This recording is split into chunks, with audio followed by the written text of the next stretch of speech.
dry, dark and soundless day in the autumn of the year, when the clouds hung oppressively low in the heavens, I had been passing alone on horseback through a singularly boring area of country, and found myself within the view of the melancholy of the house of Usher.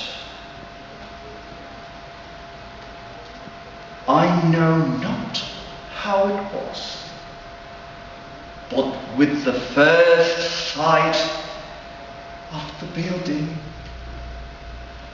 a sense of insufferable darkness got the control of my spirit. What was it? I paused to think.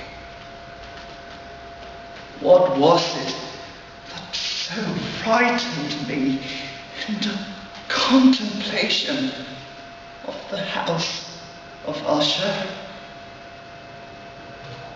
Noticing these things, I approached and knocked on the door.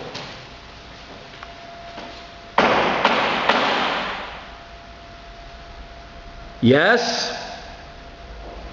I would like to see Roderick Usher and his sister Madeline. Yes, sir. If you just come in.